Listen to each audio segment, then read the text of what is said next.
Hello friends, ഇന്ന് നമ്മൾ നോക്കുന്നത് ഈ ബിൽഡിംഗ് തന്നെ ഞാൻ ഇതിന് മുന്നൊരു വീഡിയോ ചെയ്തിട്ടുണ്ടായിരുന്നു. വേറൊന്നുമല്ല, നമ്മൾ ഇതുപോലെ തന്നെ വാർക്കയിൽ, അതായത് നമ്മളിതിൻ്റെ മെയിൻ സ്ലാബിൽ നമ്മൾ പൈപ്പ് കാര്യങ്ങളൊക്കെ ഇട്ടതിന് ശേഷം ജംഗ്ഷൻ ബോക്സ് കാര്യങ്ങളൊക്കെ വെട്ടതിന് ശേഷം അതിൻ്റെ ഫിനിഷിങ് സ്റ്റേജാണ് നമ്മൾ ഈ കാണിക്കുന്നത്. അതിൻ്റെ മൊത്തം തട്ട് കാര്യങ്ങളൊക്കെ പൊളിച്ചതിന് ശേഷം നമുക്ക് കിട്ടിയിരിക്കുന്ന പൈപ്പ്, അതായത് ജംഗ്ഷൻ ബോക്സ് വെച്ചിട്ടാണ് നമ്മൾ ചെയ്തിരിക്കുന്നത്.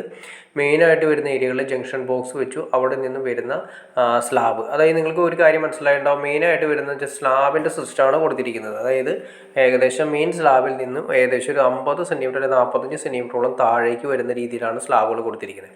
അപ്പോൾ നമ്മുടെ മെയിൻ വരുന്ന പൈപ്പുകൾ നമുക്ക് അത്രയും താഴേക്ക് കൊടുക്കണം. അങ്ങനെയാണ് നമ്മൾ ഈ പറയുന്ന വാർക്കയിൽ ഓസ് കാര്യങ്ങളെല്ലാം നമ്മൾ കൊടുത്തിരിക്കുന്നത്. ഇത് കണ്ടോ, ഇത് വാർക്കയിൽ വരുന്നിരിക്കുന്ന നമ്മുടെ ഫാനിൻ്റെ ഏരിയയാണ്. അവിടെ നിന്ന് നേരെ താഴേക്ക് നമ്മൾ കണ്ടോ, ഈ ഏറ്റവും താഴെ നിങ്ങൾക്ക് കാണാൻ സാധിക്കും.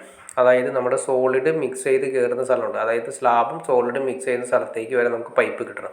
അങ്ങനെയാണ് നമ്മൾ ചെയ്തിരിക്കുന്നത്. ഇനി ഇവിടെ നിന്ന് ഓരോന്ന് ക്ലിയർ ചെയ്തിട്ട് നമുക്ക് എവിടെയൊക്കെയാണോ സ്വിച്ച് ബോർഡ് കാര്യങ്ങൾ എവിടേക്കാണോ വേണ്ടത് അവിടേക്ക് നമ്മൾ കൊണ്ടുപോകാൻ വേണ്ടിയിട്ടാണ്.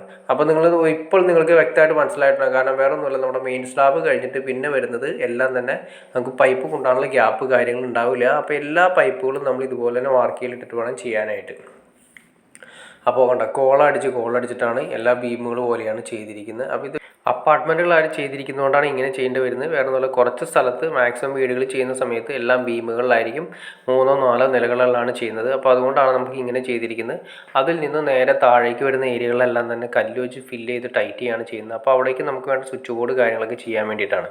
അപ്പോൾ നമ്മൾ പല ഏരിയകളിലും ചിലപ്പോൾ നമുക്ക് ഭിത്തി കാര്യങ്ങൾ അങ്ങോട്ടും ഇങ്ങോട്ടൊക്കെ കട്ട് ചെയ്ത് കൊണ്ടുപോകാൻ സാധിക്കണമെന്നില്ല. അപ്പോൾ അതുകൊണ്ടാണ് നമ്മൾ ഈ പറയുന്ന എല്ലാ ഏരിയകളിലും നമുക്ക് കൊടുത്തിരിക്കുന്നത്.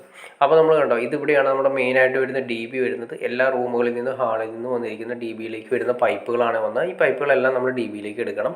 ഇതെല്ലാം വന്നിരിക്കുന്നത് തന്നെ 3 റൂമുകളിൽ സെപ്പറേറ്റ്, കിച്ചണിൽ നിന്ന് ഏരിയകൾ, ഹാളിൽ നിന്ന്, അങ്ങനെ ഓരോ ഏരിയകൾ സെപ്പറേറ്റ് തിരിച്ചാണ് ചെയ്തിരിക്കുന്നത്. അപ്പോൾ ഇതാദ്യം നമ്മൾ വീഡിയോ ചെയ്യുന്ന സമയത്ത് ഇതിൻ്റെ മെയിനായിട്ട് വരുന്ന വാർക്കയിൽ പൈപ്പ് ഇടുന്നതെല്ലാം നമ്മൾ വ്യക്തമായിട്ട് കാണിച്ചിട്ടുണ്ടായിരുന്നു. നിങ്ങൾക്ക് അത് അറിയണമെന്ന് താല്പര്യം നിങ്ങൾ ചാനലിൽ കയറി നോക്കിക്കഴിഞ്ഞാൽ ഡീറ്റെയിൽ ആയിട്ട് അറിയാൻ സാധിക്കും.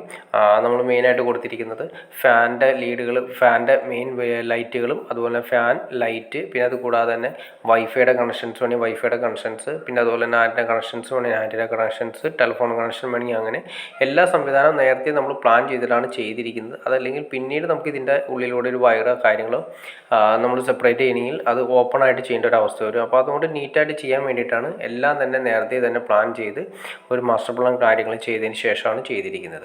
അപ്പോൾ ഈ ബീമുകളുടെ തൊട്ട് താഴെ തന്നെ ലൈറ്റ് വരാൻ വേണ്ടിയിട്ടാണ് കണ്ടോ ഈ ലെവലിൽ നമ്മൾ പൈപ്പ് നമ്മൾ കൊടുത്തിരിക്കുന്നത്. ഇനി എവിടേക്ക് വേണമെങ്കിലും നമുക്ക് ഈ പറഞ്ഞ ലെവലിൽ നമുക്ക് കൊണ്ടുപോകാൻ സാധിക്കും. അപ്പോൾ നിങ്ങൾക്ക് ഏകദേശം ഇതിനെക്കുറിച്ച് ഒരു ഐഡിയ കിട്ടി കാണും വിചാരിക്കുന്നു. എന്തെങ്കിലും ഡൗട്ട്സോ കാര്യങ്ങളോ തീർച്ചയായിട്ടും കമൻറ്റ് ചെയ്യാൻ മടിക്കരുത്, ഷെയർ ചെയ്യാൻ മടിക്കരുത്. അതുപോലെ ചാനലും സബ്സ്ക്രൈബ് ചെയ്യാനും മടിക്കരുത്. തീർച്ചയായിട്ടും ചാനലും സബ്സ്ക്രൈബ് ചെയ്തേക്കാം, എന്നാലും നമുക്ക് ഇതുപോലെ ഇൻഫോർമേറ്റീവായ വീഡിയോസ് ചെയ്യാനുള്ളൊരു മോട്ടിവേഷൻ ലഭിക്കും. അപ്പോൾ തീർച്ചയായിട്ടും ചാനലൊന്ന് സബ്സ്ക്രൈബ് ചെയ്തേക്കാം. ഓക്കെ ഫ്രണ്ട്സ്, അടുത്ത വീഡിയോയിൽ കാണുന്നവരെ ഓക്കെ.